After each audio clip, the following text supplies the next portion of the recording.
Hey guys, welcome back to Gamertime. So, let me tell you a story about Friday. So, the night before I got my wife's approval to buy this thing. Rule number one, if you are married, you get approval or you find yourself in the doghouse, especially when she controls the checkbook. Anyway, so Friday I was off. I took my son to school, dropped him off, and then I went to look for that item. What was that item, you ask, I was looking for? It was Transformer Bot Shots.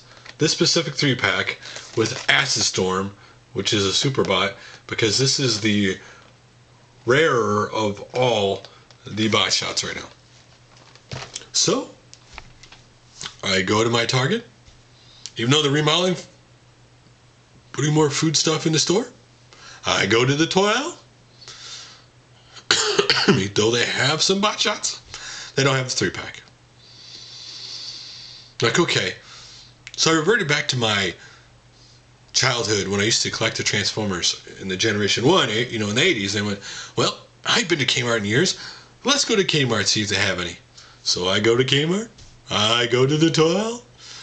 And, man, seriously, the only bot shot they even had individually was Bumblebee. This is depressing. So I thought, wait a minute. Why don't I go to the store where I got the first bot shot at? Meijer. One, it's a grocery store. People usually don't buy a lot of the toys there. Two, traditionally, they usually mark their price up $1 or $2 more than everybody else. Though in this case, they didn't. I go there. I go to the toy aisle. And they're completely sold out of all the bot shots. So Toys R Us wasn't open yet. The retro game store I live at, Mega Replay, wasn't open yet. Okay. I went, picked up my son from school, waited till his grandmother showed up. Grandmother picked him up to take him to the grandparents for the weekend. Wife got off work. We went to Toys R Us. Go to Toys R Us. Go to find the Transformer aisle. And let me say this about Toys R Us. Toys R Us is supposed to be one that has all the new Transformers. There are only 2 little rows of rings for Transformers in the store. You would have missed it if you hadn't been looking for it. But this was the last one they had. Now you're asking, why, Robert, is this so hard to find? Simple. They're only packing about 1 or 2 of these a case, which means it's rare to find. Also, because most stores are only putting 2 or 3 of these 3-packs on the shelf at one time. So you're less likely to find one than you are the individual pack ones, because they're putting a bunch of these up at one time.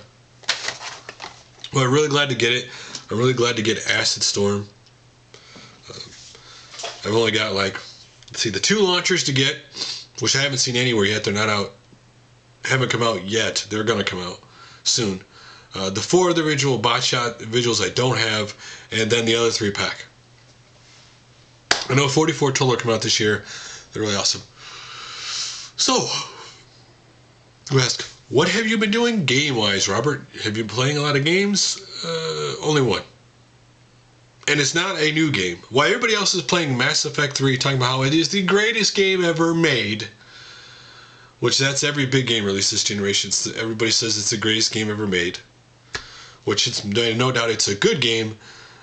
I wouldn't say it would be the greatest game ever made. But anyway, I was level 7 when I quit playing Mass Effect 2 in the game, and I put it in on Friday, and I'm hooked on it again. I put 5 or 6 hours into it.